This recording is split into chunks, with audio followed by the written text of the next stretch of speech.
Hello everyone, welcome to my channel Savitri Sunita Vlogs. ಇವತ್ತು ರಕ್ಷಾಬಂಧನ. ರಕ್ಷಾಬಂಧನ ಹಬ್ಬದ ಒಂದು ವ್ಲಾಗನ್ನು ನಾನಿಲ್ಲಿ ಅಪ್ಲೋಡ್ ಮಾಡಿದ್ದೀನಿ. ರಕ್ಷಾಬಂಧನ ಮುಗಿದಾದ್ಮೇಲೆ ಒಂದು 4-5 ದಿನ ಬಿಟ್ಟು ಈ ಒಂದು ವಿಡಿಯೋನ ಅಪ್ಲೋಡ್ ಮಾಡತ್ತೀನಿ. ಯಾಕಂತಂದರೆ ಇವಾಗ ವಿಡಿಯೋನ ಎಡಿಟ್ ಮಾಡೋದಾಗಲಿ ಆಮೇಲೆ ವಾಯ್ಸ್ ರೆಕಾರ್ಡಿಂಗ್ ಕೊಡೋದಾಗಲಿ ಒಂದು ಸ್ವಲ್ಪ ಲೇಟ್ ಆಗತೈತಿ. ಹೀಗಾಗಿ ಕರೆಕ್ಟ್ ಟೈಮ್ಗೆ ವಿಡಿಯೋ ಅಪ್ಲೋಡ್ ಮಾಡೋದಕ್ಕೆ ಆಗ್ತಿಲ್ಲ.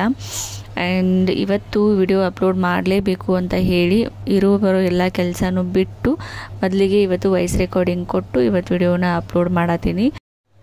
ಆ್ಯಂಡ್ ಇನ್ನೇನು ಕೃಷ್ಣ ಜನ್ಮಾಷ್ಟಮಿ ಹತ್ರನೇ ಬರತೈತಿ. ನೆಕ್ಸ್ಟ್ ಸ್ಯಾಟರ್ಡೇನೇ ಏನೋ ಕೃಷ್ಣ ಜನ್ಮಾಷ್ಟಮಿ ಇದೆ. ಪ್ರತಿಯೊಂದು ಕೃಷ್ಣನ ವೇಷ ಹಾಕಬೇಕು ಅಂತ ಹೇಳಿ ಎಲ್ಲನೂ ಪ್ಲ್ಯಾನ್ ಮಾಡ್ಕೊಳತ್ತೀನಿ ಇವಾಗಿಂದಾನೆ. ಆಮೇಲೆ ಅವಾಗ ಬೆಣ್ಣೆ ಬೇಕಲ್ಲ, ಇವಾಗಿಂದಾನೆ ಬೆಣ್ಣೆನ ರೆಡಿ ಮಾಡ್ಕೊಳತ್ತೀನಿ. ಮನೇಲಿನೇ ಒಂದು ಸ್ವಲ್ಪನೇ ಬೆಣ್ಣೆನ ತೆಗೆದು ಇಟ್ಕೊಳತ್ತೀನಿ. ಅಂದರೆ ಅವತ್ತು ಕೃಷ್ಣ ಜನ್ಮಾಷ್ಟಮಿ ದಿನ ಅವನಿಗೆ ಬೆಣ್ಣೆದು ಒಂದು ಇದು ಮಾಡಿಸ್ಬೇಕು, ಬೆಣ್ಣೆಯಲ್ಲಿ ಅವನು ಆಟ ಆಡಬೇಕು, ಬೆಣ್ಣೆ ತಿನ್ನಬೇಕು ಅಂತ ಹೇಳಿ ಇವಾಗಿಂದಾನೆ ಬೆಣ್ಣೆನ ಮನೆಯಲ್ಲಿನೇ ರೆಡಿ ಮಾಡಿ ಇಟ್ಕೊಳತ್ತೀನಿ. ಮನೆಯಲ್ಲಿ ತರಿಸೋ ಹಾಲಲ್ಲಿನೇ ಏನಿಲ್ಲ ಅಂದರೆ ಒಂದು 3-4 ದಿನದ್ದು ಕೆನೆದು ಇಷ್ಟು ಬೆಣ್ಣೆ ಬರುತ್ತೆ. ಇವಾಗಂತೂ ತುಪ್ಪದ ಅವಶ್ಯಕತೆ ಇಲ್ಲ. ಯಾಕಂತಂದ್ರೆ ಮೊನ್ನೆನೇ ನಮ್ಮ ಮಮ್ಮಿ ತುಪ್ಪ ಕೊಟ್ಟು ಕಳಿಸಿದಳು. ಏನಿಲ್ಲ ಅಂದರೆ 1 kg ಅಷ್ಟು ತುಪ್ಪ ಕೊಟ್ಟು ಕಳಿಸಿದರು. ಹೀಗಾಗಿ ಇವಾಗ ತುಪ್ಪ ಏನೂ ಅವಶ್ಯಕತೆ ಇಲ್ಲ. ಹೀಗಾಗಿ ಬೆಣ್ಣೆನೇ ರೆಡಿ ಮಾಡಿ ಇಟ್ಕೊಳತ್ತೀನಿ ಮನೆಯಲ್ಲಿ. ಹಾಗೆ ಕೃಷ್ಣ ಜನ್ಮಾಷ್ಟಮಿನೂ ಬಂತು, ಆವಾಗ ಬೆಣ್ಣೆ ಯೂಸ್ ಆಗುತ್ತೆ ಅಂತ ಹೇಳಿ ಇವಾಗಲೇ ನಾನು ರೆಡಿ ಮಾಡಿ ಇಟ್ಕೊಳತ್ತೀನಿ. ಇವತ್ತು ರಕ್ಷಾಬಂಧನ ಹಬ್ಬ. ರಾಖಿ ಕಟ್ಟೋದಕ್ಕೆ ಎಲ್ಲನೂ ರೆಡಿ ಮಾಡಿ ಇಟ್ಕೊಳತ್ತೀನಿ. ಆರತಿ ಆಮೇಲೆ ಸ್ವೀಟ್ಸು ಎಲ್ಲನೂ ರೆಡಿ ಮಾಡಿ ಇಟ್ಕೊಂಡೆ. ನಮ್ಮ ಮನೆಯಲ್ಲಿ ವಿನಾಯಕ್ ಇದ್ದಾನೆ, ಅವನು ನನಗೆ ತಮ್ಮ ಆಗಬೇಕು. ಹೀಗಾಗಿ ಅವನಿಗೇ ರಾಖಿ ಕಟ್ಟಬೇಕು ಅಂತ ಹೇಳಿ ಅಂದ್ಕೊಂಡಿದ್ದೀನಿ. ಅವನಿಗೆ ರಾಖಿ ಕಟ್ಟೋದಕ್ಕೆ ಅಂಥೇಳಿ ರೆಡಿ ಮಾಡ್ಕೊಳತ್ತೀನಿ. ಅವನು ಬೇಗನೆ ಕ್ಲಾಸಿಗೆ ಹೋಗ್ತಾನೆ. ಹೀಗಾಗಿ ಅವನು ಹೋಗೋ ಅಷ್ಟರಲ್ಲಿನೇ ಅವನಿಗೆ ರಾಖಿ ಕಟ್ಟಿ ಸ್ವೀಟ್ ತಿನ್ನಿಸ್ಬೇಕು. ಹೀಗಾಗಿ ಬೇಗನೆ ರಾಖಿ ಕಟ್ಟೋದಕ್ಕೆ ಎಲ್ಲನೂ ರೆಡಿ ಮಾಡ್ಕೊಂಡಿನಿ. ಆ್ಯಂಡ್ ಅದರ ಜೊತೆಗೆ ಪ್ರದಿತ್ಯನಿಗೂ ರಾಖಿ ಕಟ್ಟಬೇಕು. ವಿನಾಯಕನ ಜೊತೆ ಅವನು ರೆಡಿಯಾಗಿ ಕುಂತಾನು. ಏನು ಮಾಡತ್ತಾರೋ ಇವರಿಬ್ರು ಅಂತ ಹೇಳಿ ಫುಲ್ ಎಕ್ಸೈಟ್ಮೆಂಟಾಗಿ ಕ್ಯೂರಿಯಾಸಿಟಿಯಾಗಿ ನೋಡತ್ತಿದ್ದ. ವಿನಾಯಕನಿಗೆ ರಾಖಿಯನ್ನು ಕಟ್ಟಿ ಆರತಿ ಮಾಡಿದೆ. ಅದಾದಮೇಲೆ ಪ್ರದಿತ್ಯಂದು ನಂಬರ್ ರಾಖಿ ಕಟ್ಸ್ಕೊಳ್ಳೋದು. ಇಲ್ಲಿ ಪ್ರದಿತ್ಯನಿಗೆ ನಾನೇ ರಾಖಿ ಕಟ್ಟತ್ತೀನಿ. ಯಾಕಂತಂದರೆ ಅವರು ಮಾನಸ ಅಕ್ಕ, ಅಂದರೆ ಪ್ರದಿತ್ಯನ ಅಕ್ಕ, ನನ್ನ ತಂಗಿ ಮಗಳು ಅವಳು ಮಾನಸ ಅಂತ ಹೇಳಿ, ಅವಳು ಪ್ರದಿತ್ಯನಿಗೆ ರಾಖಿಯನ್ನು ಕಳಿಸಿದ್ಲು. ತಮ್ಮನಿಗೆ ರಾಖಿ ಕಟ್ಟಬೇಕು ಅಂತ ಹೇಳಿ. ಅವಳಿರೋದು ಊರಲ್ಲಿ, ನನ್ನ ತವ್ರ ಮನೆಯಲ್ಲಿ. ಹೀಗಾಗಿ ರಾಖಿಯನ್ನು ಕಳಿಸಿದ್ಲು ಅವನಿಗೆ ಕಟ್ಟಬೇಕು ಅಂತ ಹೇಳಿ. ಇಲ್ಲಿ ಯಾರು ಕಟ್ಟಬೇಕು, ನಾನೇ ಕಟ್ಟಬೇಕಲ್ಲ. ಹೀಗಾಗಿ ಅವನಿಗೆ ಆರತಿಯನ್ನು ಮಾಡಿ ಪ್ರದಿತ್ಯನಿಗೆ ನಾನೇ ರಾಖಿಯನ್ನು ಕಟ್ಟಿದ್ನಿ. ಆ್ಯಂಡ್ ಪ್ರದಿತ್ಯಂದು ಇದು ಫಸ್ಟ್ ರಾಖಿ ಹಬ್ಬ. ಅವನದು ಯಾವುದು ಫಸ್ಟ್ ಹಬ್ಬನೂ ನಾನು ಮಿಸ್ ಮಾಡಿಲ್ಲ. ಪ್ರತಿಯೊಂದು ಹಬ್ಬನೂ ಅವನ ಜೊತೆ ಫುಲ್ ಗ್ರ್ಯಾಂಡಾಗಿಯೇ ಸೆಲೆಬ್ರೇಷನ್ ಮಾಡಿದ್ದೀನಿ. ಆ್ಯಂಡ್ ಇದು ರಾಖಿ ಹಬ್ಬ ಆ್ಯಕ್ಚುಲಿ ಒಂದು ಫಸ್ಟ್ ಅಲ್ಲ. ಹೀಗಾಗಿ ಇದನ್ನೂ ಮಿಸ್ ಮಾಡೋದಕ್ಕೆ ನನಗೆ ಇಷ್ಟ ಇರಲಿಲ್ಲ. ಹೆಂಗೋ ಅವಳಕ್ಕ ರಾಖಿ ಕಳಿಸಿದ್ಲಲ್ಲ, ಹೀಗಾಗಿ ನಾನೇ ಕಟ್ಟಿದರೆ ಆಯಿತು ಅಂತ ಹೇಳಿ ಅವನಿಗೆ ಆರತಿಯನ್ನು ಮಾಡಿ ನಾನೇ ರಾಖಿಯನ್ನು ಕಟ್ಟಿದೆ. ಆ್ಯಕ್ಚುಲಿ ಹೇಳ್ತಾರಲ್ಲ, ಅಕ್ಕನೇ ಮೊದಲನೇ ತಾಯಿ ಅಂತ ಹೇಳಿ. ಹಾಗೆ ನಾನು ಅದನ್ನ ಉಲ್ಟಾನೇ ಮಾಡಿಕೊಂಡೆ. ತಾಯಿನೇ ಅಕ್ಕನೂ ಆಗ್ಬೋದಲ್ಲ ಅಂತ ಹೇಳಿ ನಾನೇ ರಾಖಿಯನ್ನು ಕಟ್ಟಿ ಅವನದು ಫಸ್ಟ್ ರಕ್ಷಾಬಂಧನ ಹಬ್ಬನ ಮಾಡಿಬಿಟ್ವಿ. ಆ್ಯಂಡ್ ಇಲ್ಲಿನೂ ಸೇಮ್ ಆಯಿತು. ಯಾಕಂತಂದರೆ ಮಹೇಶನ ಅಕ್ಕ ಮತ್ತು ಅವ್ರ ತಂಗಿ ಇಬ್ಬರು ಅವರು ರಾಖಿಯನ್ನು ಕಳಿಸಿದ್ರು. ಹೀಗಾಗಿ ಅವರಮ್ಮನೇ ಏನು ಮಾಡಿದರು, ಅವ್ರಿಗೆ ಆರತಿಯನ್ನು ಮಾಡಿ ರಾಖಿಯನ್ನು ಕಟ್ಟಿದರು. ಮಹೇಶ್ ಅವರಮ್ಮ ಅವರೇ ಆರತಿಯನ್ನು ಮಾಡಿ ಅವ್ರಿಗೆ ರಾಖಿಯನ್ನು ಕಟ್ಟಿದರು. ಆ್ಯಂಡ್ ಇಲ್ಲಿ ನಮ್ಮ ಮಾವನವ್ರಿಗೆ ಆರತಿ ಮಾಡಿ ನಾನು ರಾಖಿ ಕಟ್ಟಿದೆ. ಹೆಂಗೋ ಒಟ್ಟು ರಾಖಿ ಹಬ್ಬವನ್ನು ಮಾಡಿ ಮುಗಿಸಿದ್ವಿ. ನಾವೇ ಅತ್ತೆ ಸೊಸೆ ಇಬ್ಬರು ಏನು ಮಾಡಿದ್ವಿ, ನಾನು ನನ್ನ ಮಗನಿಗೆ ಕಟ್ಟಿದೆ, ಆಮೇಲೆ ಮಹೇಶನಿಗೆ ಅವರ ಅಮ್ಮ ಕಟ್ಟಿದ್ರು, ಆಮೇಲೆ ನಮ್ಮ ಮಾವನವ್ರಿಗೆ ನಾನು ರಾಖಿ ಕಟ್ಟಿದೆ, ಆಮೇಲೆ ವಿನಾಯಕಗೂ ನಾನು ಕಟ್ಟಿದೆ. ಹೀಗೆ ಮಾಡಿ ರಾಖಿ ಹಬ್ಬವನ್ನು ಮಾಡಿದ್ವಿ. ಯಾವುದೂ ಹಬ್ಬನ ಮಿಸ್ ಮಾಡೋ ಹಾಗಿಲ್ಲ. ಹೀಗಾಗಿ ಏನಾದರೂ ಆಗಲಿ ಅಂತ ಹೇಳಿ ಪ್ರತಿಯೊಂದು ಹಬ್ಬನೂ ನಾವು ಮಾಡಿರ್ತೀವಿ.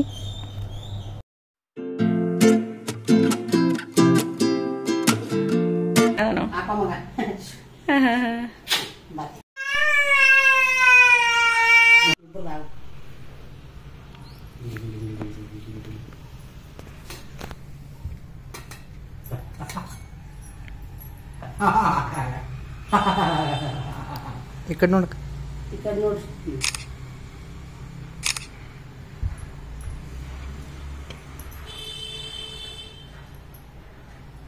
फोटो शूट होगा ना Vinayak is cameraman, Mahesh is vanman, बाइकमैन।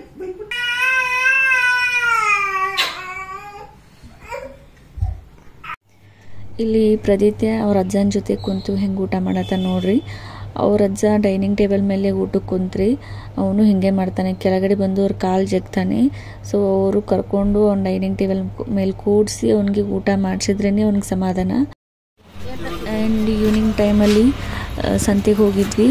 ಅಲ್ಲೇ ನಮ್ಮ ಅಪಾರ್ಟ್ಮೆಂಟ್ ಕೆಳಗಡೆನೇ ಮಾರ್ಕೆಟ್ ಇರುತ್ತೆ. ಸೊ ವೀಕ್ಲಿ ಒಂದ್ಸಲ ಏನಾಗುತ್ತೆ ಅಲ್ಲಿ ಎಲ್ಲ ಸಂತೆ ಬಂದು ಕೂಡಿರುತ್ತೆ. ಸೊ ನಾನು ಆಮೇಲೆ ನಮ್ಮ ಅತ್ತೆ, ಪ್ರದಿತ್ಯ, ವಿನಾಯಕ್ 4 ಜನ ಸೇರಿ ಸಂತೆಗೆ ಹೋಗಿದ್ವಿ. ಹಾಗೆ ಒಂದು ಸ್ವಲ್ಪ ಮೈಂಡ್ ಫ್ರೆಶ್ ಆಗುತ್ತೆ ಅಂತ ಹೇಳಿ ಪ್ರದಿತ್ಯನೂ ಕರ್ಕೊಂಡು ಹೋಗಿದ್ವಿ.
ಸೊ ಫೈನಲಿ ಅತ್ತೆ ಸೊಸೆ ಸೇರಿಕೊಂಡು ಸಂತೆ ಮಾಡ್ಕೊಂಡ್ಬಂದ್ವಿ.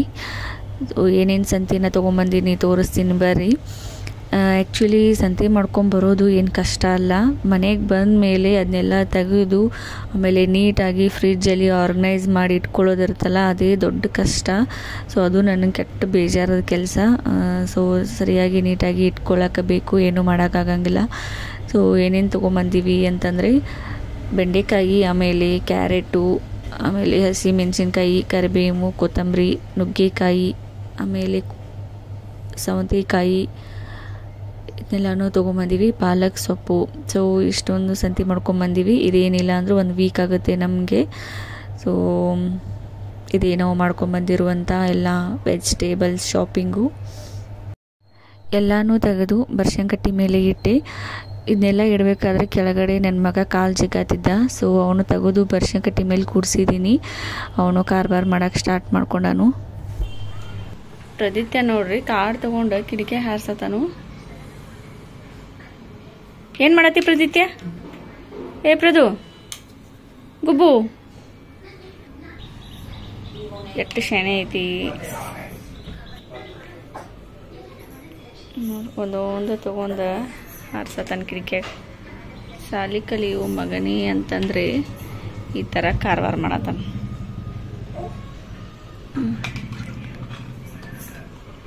ಹಾರಿಸಿದೆ ಹೊರಗೆ ಹೋಗೋದನೇ. ಅದಾದಮೇಲೆ ನಾನು ಆಮೇಲೆ ಮಹೇಶ್, ಪ್ರದಿತ್ಯ 3 ಜನ ವೆಂಕಟೇಶ್ವರ ಟೆಂಪಲ್ಗೆ ಹೋದ್ವಿ. ಇಲ್ಲಿ ಹೈದ್ರಾಬಾದಲ್ಲಿ ವೆಂಕಟೇಶ್ವರ ಟೆಂಪಲ್ ಜಾಸ್ತಿ ಅದಾವು, ಯಾಕಂತಂದರೆ ತೆಲಂಗಾಣ ಅಲ್ಲ, ಸೊ ತಿರುಪತಿ. ಸೊ ಹೀಗಾಗಿ ವೆಂಕಟೇಶ್ವರ ಭಕ್ತರು ಜಾಸ್ತಿ ಇದ್ದಾವೆ, ವೆಂಕಟೇಶ್ವರ ಟೆಂಪಲ್ನೂ ಜಾಸ್ತಿ ಇದಾವೆ. ಸೊ ಹೆಂಗಾರು ವೀಕೆಂಡ್ ಇತ್ತಲ್ಲ, ಆಮೇಲೆ ರಕ್ಷಾಬಂಧನ ಹಬ್ಬ.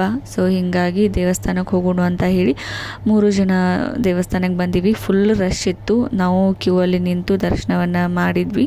ಆಮೇಲೆ ಇಲ್ಲಿ ಪ್ರಸಾದಕ್ಕಂತ ಹೇಳಿ ಕ್ಯೂ ಹಚ್ಚಿದ್ದೀವಿ.